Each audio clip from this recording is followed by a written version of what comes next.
नमस्कार। आज हम खलील जिब्रान की एक बहुत ही कह सकते हैं विचारोत्तेजक रचना द मैडमैन, उसके विचारों की थोड़ी गहराई में उतरेंगे। हाँ बिल्कुल। और इसके लिए हमने ऑडियो बुक लेजेंड्स चैनल पर एक ऑडियो बुक सारांश है, उसको आधार बनाया है।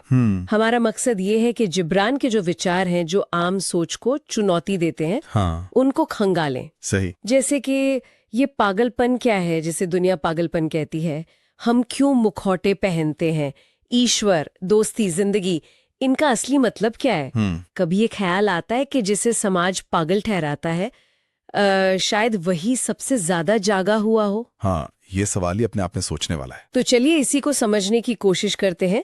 जिब्रान के लिए ये पागलपन, ये कोई दिमागी बीमारी नहीं है। नहीं, बिल्कुल नहीं। ये तो समाज के थोपे हुए जो मुखौटे हैं ना, उनसे आजादी है। हाँ। एक तरह की जागृति। हाँ, अवेकनिंग। स्रोत में वो 7 मुखौटों की कहानी है कि कैसे जिब्रान ने 7 मुखौटे बनाए, पहने, और फिर जब वो चोरी हो गए, हाँ तब उन्हें एहसास हुआ कि बिना मुखौटों के जीना, अपनी असलियत में जीना क्या होता है, वो आजादी। बिल्कुल, जैसे पहली बार खुली हवा में सांस लेना। हाँ, और ये मुखौटे हैं क्या असल में? देखा जाए तो ये समाज की उम्मीदें हैं, अच्छी छवि बनाए रखने का जो दबाव होता है ना, दूसरों की नजर में सही बने रहने की कोशिश।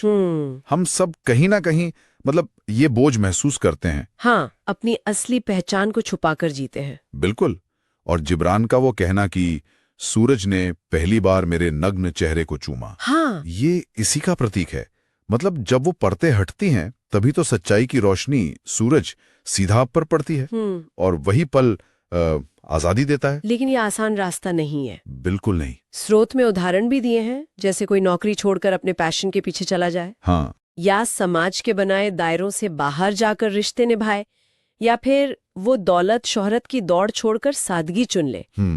इन सब को दुनिया अक्सर पागलपन ही कहती है। सही बात है। मजाक उड़ाया जाता है ऐसे लोगों का, अकेला कर दिया जाता है। हाँ, भीड़ से अलग चलने के लिए बहुत हिम्मत चाहिए। बिल्कुल। पर इसी पागलपन में जिब्रान के अनुसार एक गहरी समझ है। अच्छा। हाँ, ये डर से, लालच से, दिखावे से मुक्ति है। इसमें एक तरह का सुकून है। जिब्रान तो उन चोरों का शुक्रिया अदा करते हैं जिन्होंने मुखौटे चुराए। हाँ, ये दिलचस्प है। ये चोर असल में जिंदगी के वो मोड़ या वो लोग हो सकते हैं जो हमें हमारी सच्चाई दिखाते हैं, भले ही वो शुरुआत में तकलीफ दें। और सोचिए, इतिहास में कितने ही कलाकार, वैज्ञानिक, विचारक अपने समय में पागल ही समझे गए, क्योंकि उनकी सोच जमाने से आगे थी। सही। पर उनका वही अलग होना ही उनकी ताकत बना। अच्छा, ये मुखौटों से आजादी वाली बात तो समझ में आती है, पर जिब्रान ईश्वर को कैसे देखते हैं? क्या वो भी पारंपरिक सोच वाले हैं इस मामले में? नहीं, बिल्कुल नहीं। जिब्रान का ईश्वर किसी मंदिर, मस्जिद या चर्च की दीवारों में कैद नहीं है। अच्छा। वो उसे किसी परिभाषा में, किसी कर्मकांड में नहीं बांधते। उनके लिए ईश्वर प्रकृति की हर चीज में है। इंसान के अंदर धड़कती जिंदगी में है, निस्वार्थ प्रेम में है, और हाँ, उस तथाकथित पागलपन की जो सहजता है ना, उसमें भी है। मतलब परिभाषाओं से परे। हाँ, स्रोत में वो एथेंस वाली कहानी का जिक्र है ना। हाँ। जहां बुद्धिमान लोग ईश्वर को शब्दों में पकड़ने की कोशिश कर रहे थे, और एक पागल आदमी आकर कहता है कि भाई, जो असीम है उसे शब्दों की सीमा में कैसे बांधोगे। यानी ईश्वर दिमाग से नहीं, दिल से जुड़ने की चीज है, अनुभव करने की। हाँ बिल्कुल। जिब्रान के लिए ईश्वर एक अनुभव है, कोई फिलॉसफी या तर्क का विषय नहीं। वो बाहर खोजने की चीज नहीं, वो हमारे अंदर ही है, हर सांस में, हर धड़कन में। अच्छा। जैसे जब कोई खूबसूरत सूर्यास्त देखकर या किसी बच्चे की खिलखिलाहट सुनकर अंदर तक शांति महसूस होती है। हाँ। जिब्रान कहते हैं वही पल ईश्वर के सबसे करीब होने का है। और यहाँ एक टकराव भी दिखाते हैं वो। ईश्वर ने हमें आजादी दी, पर इंसानों ने धर्म के नाम पर अक्सर बंधन बना दिए। सही। जिब्रान इन बंधनों पर, इस पाखंड पर सवाल उठाते हैं। पूछते हैं, कर्मकांड जरूरी हैं या इंसानियत? ऊंची मीनारें बनाना अहम है या किसी जरूरतमंद की मदद करना? और उनका ईश्वर डराने वाला नहीं है, बल्कि प्रेम करने वाला है। हाँ, प्रेम का सागर, करुणा का भंडार। वो हमसे कुछ मांगता नहीं, बल्कि देता है। देता है ये जिंदगी, ये सांसें, खुशियां, और हाँ, दुख भी, शायद सीखने के लिए। हाँ शायद। और सबसे बड़ी दौलत, प्रेम, माफी, कृतज्ञता, वो हमारे अंदर ही है। उसे पाने के लिए कहीं बाहर जाने की या किसी बिचौलिए की जरूरत नहीं। सीधा जुड़ाव मुमकिन है। बिल्कुल, सच्ची प्रार्थना से, अच्छे कामों से, निस्वार्थ प्रेम से। ईश्वर की इस गहरी आंतरिक समझ के बाद जिब्रान रिश्तों पर भी बात करते हैं, खासकर दोस्ती पर। हाँ, और उनकी दोस्ती की परिभाषा भी आम नहीं है। ये सिर्फ मिलना जुलना या सामाजिकता नहीं है। नहीं, ये रूह का जुड़ाव है, आत्मा का कनेक्शन। हाँ, सच्चा दोस्त वो है जो हमारे अंदर की सबसे अच्छी बात को बाहर लाए, जो हमारी खामोशी को भी समझ ले। बिल्कुल, जो हमारे सपनों को पंख दे। जिब्रान दोस्त को आईना भी कहते हैं। हाँ, आईना, जो हमें वो सच दिखाता है जो हम खुद नहीं देख पाते, भले ही वो सच कभी चुभ जाए। और इस रिश्ते में बराबरी का भाव बहुत जरूरी है। कोई छोटा बड़ा नहीं, कोई गुरु चेला नहीं, बस साथी। एक दूसरे से सीखना, एक दूसरे को संभालना। सही। सच्चा दोस्त वो नहीं जो सिर्फ हाँ में हाँ मिलाए, हाँ, तारीफ करे बस, बल्कि वो जो जरूरत पड़ने पर कड़वा सच भी बोले, सही रास्ता दिखाए। यहाँ दोस्तों की गिनती मायने नहीं रखती, क्वालिटी। हाँ, क्वालिटी, उनकी गहराई। एक सच्चा दोस्त हजारों सतही जान पहचान वालों से कहीं बेहतर है। और वो कहते हैं ना कि कभी-कभी दूरी भी रिश्ते की अहमियत बता देती है। बिल्कुल, जैसे पहाड़ की ऊंचाई दूर से ही ठीक से दिखती है। इस रिश्ते को सहेजना भी पड़ता है। हाँ, जैसे पौधे को पानी देना पड़ता है, समय देना, प्यार देना। और उम्मीदें कम रखना। दोस्ती कोई सौदा नहीं है। नहीं, ये दिल का रिश्ता है, बिना शर्त निभाया जाता है। बिल्कुल। अच्छा, अब जरा जिब्रान के प्रतीकों पर आते हैं। वो समाज पर बड़ी गहरी टिप्पणियां करते हैं इनके जरिए। जैसे बिजू का, हाँ, द स्केयरक्रो, खेत में खड़ा वो पुतला जो पक्षियों को डराता है। पर कहानी में दिलचस्प ये है कि वो बिजू का पक्षियों से नफरत नहीं करता, नहीं करता, उनकी आजादी से प्यार करता है, पर खुद हिल भी नहीं सकता। एक अजीब सी कश्मकश है उसके अंदर। उसको, हाँ, ये बिजू का कई चीजों का प्रतीक हो सकता है। जैसे उन लोगों का जो बाहर से बहुत सख्त या ताकतवर दिखते हैं, पर अंदर से शायद अकेले हों, बेबस हों। पद वाले लोग। हाँ, या फिर उन नियमों और परंपराओं का जो लोगों को डराकर एक दायरे में रखते हैं। सही। और बिजूके की अपनी लाचारी भी है, हवा का डर, बारिश का डर, वक्त का डर, फिर भी उसका अपनी जगह खड़े रहना, एक तरह का समर्पण।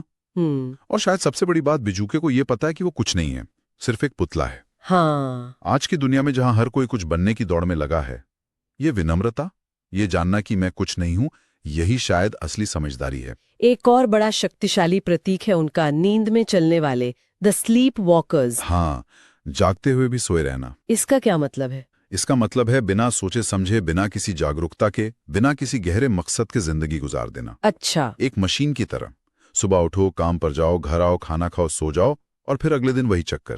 एक ढर्रे पर चलती जिंदगी। हाँ, जिसमें कोई जोश नहीं, कोई जुनून नहीं। और जिब्रान कहते हैं ये खतरनाक है। खतरनाक क्यों? क्योंकि इसमें हम अपनी चेतना खो देते हैं। हम जीना भूलकर सिर्फ जिंदा रहते हैं। हम आदतों के, समाज के दबावों के, पुरानी घिसी पीटी मान्यताओं के गुलाम बन जाते हैं। जैसे एक आरामदायक पिंजरे में बंद हो, सुरक्षा तो है पर आजादी नहीं। बिल्कुल सही। और इस पिंजरे से बाहर निकलने के लिए हिम्मत चाहिए, बदलने का साहस चाहिए। जिब्रान जैसे आवाज लगा रहे हों, जागो, खुद से सवाल पूछो, मैं कौन हूं, मैं यहां क्यों हूं, मैं असल में क्या चाहता हूं। शायद इसीलिए जिब्रान का पागल आदमी बाकियों को पागल लगता है। हाँ, क्योंकि वो जागा हुआ है, और एक जागा हुआ इंसान सोए हुए समाज के लिए हमेशा एक चुनौती होता है। सही। और ये नींद सिर्फ एक इंसान की नहीं होती, कई बार पूरे समाज, पूरी सभ्यताएं भी ऐसी नींद में होती हैं। पुरानी बेकार हो चुकी रीतियों को ढोती रहती हैं, नफरत और बंटवारे के रास्ते पर चलती रहती हैं। जिब्रान तो जानवरों से भी सीखने की बात करते हैं। वो समझदार कुत्ता वाली कहानी, द वाइज डॉग। हाँ, वो कुत्ता इंसानों की दुनिया देखकर हैरान है। हाँ, वो उनकी लड़ाई, झूठ, पैसे के पीछे भाग दौड़, दिखावा, ये सब देखकर सोचता है कि ये खुद को समझदार कहने वाले जीव आखिर कर क्या रहे हैं। बिल्कुल। इंसान धर्म के नाम पर एक दूसरे को मार देते हैं, जबकि जानवर सिर्फ जरूरत पड़ने पर जीने के लिए हिंसा करता है। ये कहानी हमारी तथाकथित सभ्यता पर एक तीखा कटाक्ष है। बहुत तीखा। इंसान प्रकृति से कितना दूर हो गया है, जबकि जानवर उसके साथ कितने तालमेल में हैं। जानवरों की वफादारी, उनका निस्वार्थ प्रेम, इसे देखकर सवाल उठता है कि क्या इंसान अपने रिश्तों में उतना सच्चा है? तो क्या ये कुत्ता उन लोगों का प्रतीक है जो व्यवस्था से थोड़ा बाहर खड़े होकर उस पर सवाल उठाते हैं, जैसे कलाकार, लेखक? हो सकता है, बिल्कुल हो सकता है। जो हमें आईना दिखाते हैं। ये कहानी हमें याद दिलाती है कि असली समझदारी सिर्फ किताबी ज्ञान में नहीं है, बल्कि सादगी में है, प्रकृति से जुड़ने में है, भावनाओं को समझने में है, प्यार, वफादारी, हर पल को जीना। क्या हम ये सब भूलते जा रहे हैं? ये सोचने वाली बात है। अच्छा, सच तक पहुंचने के रास्ते भी तो अलग अलग हो सकते हैं ना? हाँ, वो दो सन्यासी वाली कहानी इसी तरफ इशारा करती है शायद। एक कठोर तपस्या कर रहा है, दूसरा जिंदगी का आनंद ले रहा है, पर दोनों ईश्वर को ही खोज रहे हैं। बिल्कुल। संदेश बहुत साफ है। किसी एक रास्ते को ही सही और दूसरे को गलत ठहराने की जरूरत नहीं है। असली चीज है मन की पवित्रता, हृदय की शुद्धता, प्रेम, करुणा। रास्ता चाहे कोई भी हो, मंजिल वही है। दूसरों के मार्ग का सम्मान करना ही असली आध्यात्मिकता है। और जीवन में देने और लेने का संतुलन, इस पर भी जिब्रान बात करते हैं। और ये सिर्फ चीजों का लेन देन नहीं है। नहीं, ये उससे कहीं गहरा है। सच्चा देना वो है जो बिना किसी उम्मीद के, बिना किसी दिखावे के पूरे दिल से हो। हाँ। देने वाला तो बस एक जरिया है, एक माध्यम।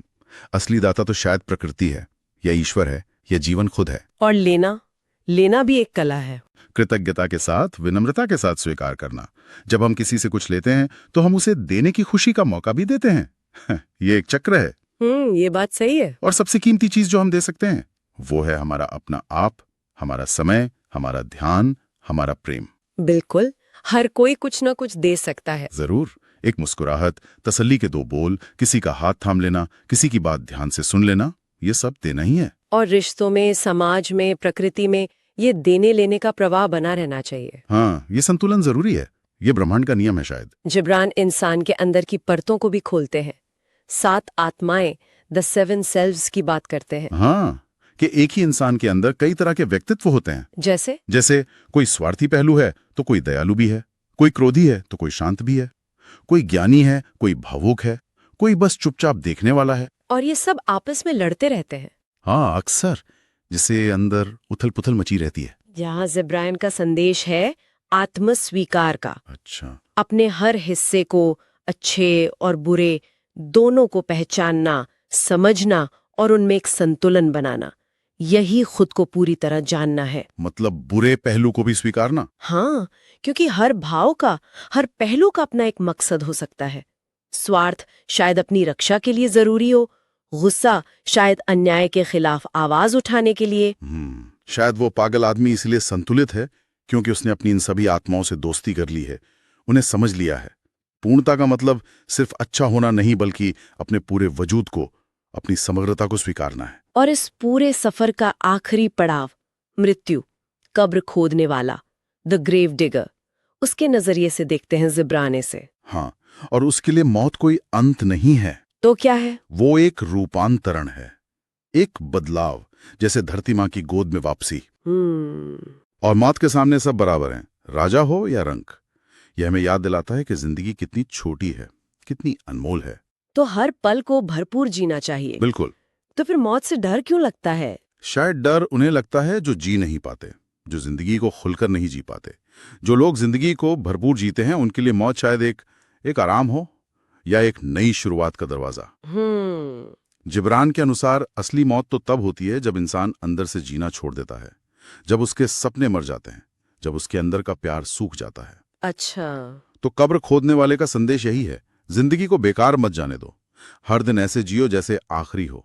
प्यार बांटो, कुछ नया रचो, और जब अंत आए तो उसे सहजता से स्वीकार करो। तो कुल मिलाकर खलील जिब्रान की द मैडमैन, जैसा कि इस ऑडियो बुक सारांश में सामने आता है, वो हमें अपनी बनी बनाई मान्यताओं पर सवाल उठाने को कहती है। हाँ, समाज के दबावों से ऊपर उठकर अपनी सच्चाई को जीने और ज्यादा जागरूकता के साथ, ज्यादा होश के साथ जिंदगी बिताने के लिए उकसाती है। बिल्कुल। जिसे दुनिया पागलपन कहती है, वो शायद अपनी शर्तों पर जीने का साहस ही है, प्रामाणिकता है। हाँ, और यहाँ एक सवाल शायद सोचने के लिए छोड़ा जा सकता है कि असली सवाल ये नहीं है कि जिब्रान का पात्र पागल कैसे हुआ। सवाल शायद ये है कि कहीं हमारी ये दुनियावी समझदारी, ये जो सो कॉल्ड नॉर्मलसी है, हाँ? कहीं ये हमें इतना संभल कर जीना तो नहीं सिखा रही कि हम जीना ही भूल गए हैं।